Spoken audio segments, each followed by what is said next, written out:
এই পুরো জিনিসটা ডিপেন্ড করবে হচ্ছে কনসেনসাস কমিশনের সাথে আমাদের পলিটিক্যাল পার্টির যে ডায়ালগ হচ্ছে সেটার উপরে।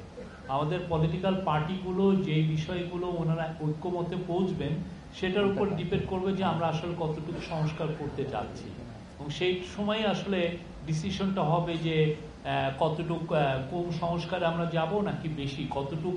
এই যে যদি এমন হয় যে আমরা 200টা সংস্কার করব, তার মধ্যে কি 10টা এখন করব, বাকিটা যারা পলিটিক্যাল গভর্নমেন্ট আসছে তারা করবে, এরকম এই পুরো বিষয়টা নির্ভর করছে কনসেনসাস কমিশনের সাথে পলিটিক্যাল পার্টি ডায়ালগের উপরে।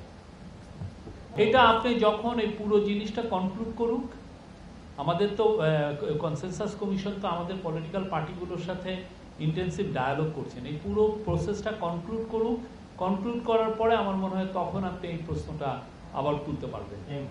আমাদের আপনারা দেখেছেন যে প্রফেসর ইউনূস যখন 8ই অগাস্ট যখন উনি শপথ নিলেন, এরপরে ওনার যে ফরেন পলিসি, এই ফরেন পলিসির একটা অন্যতম দিক হচ্ছে যে সার্কের রিভাইভাল এবং সার্কভুক্ত যতগুলো দেশ আছে তাদের সাথে সম্পর্ক উন্নয়ন।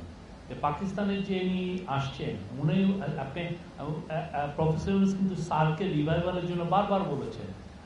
উনি ইউএনজিএতে ইউনাইটেড নেশন জেনারেল অ্যাসেম্বলিতে সার্কের কয়েকজন লিডারের সাথে কথা বলেছেন, তারপরে D8-এ কথা বলেছেন, ডেভোসে কথা বলেছেন, বাকুতেও কথা হয়েছে।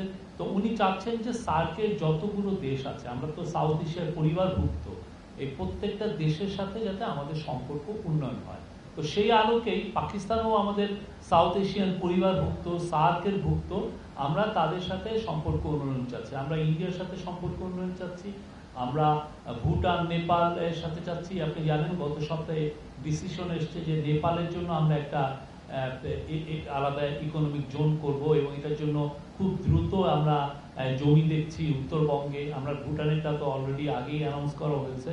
তো এটা আমাদের সবার জন্য, সাউথ এশিয়ার যে পরিবারভুক্ত সবার সাথে উন্নয়নের প্রেক্ষিতে এটা হচ্ছে। উনি আসছেন, আমরা ওনার সাথে অনেক আমাদের সাথে যে মিউচুয়াল ইন্টারেস্টের যে বিষয়গুলো আছে সবগুলো বিষয়ে কথা হবে। আর আপনি ওইটা বলেছেন, আমরা বলি যে বাংলাদেশের আমরা এই যে আমাদের ফরেন পলিসি হচ্ছে প্রো বাংলাদেশ। বাংলাদেশের স্বার্থ যতটুক ভাবে অক্ষুণ্ণ রাখা যায় ডিপ্লোম্যাসিতে আমরা সেইটাই করছি।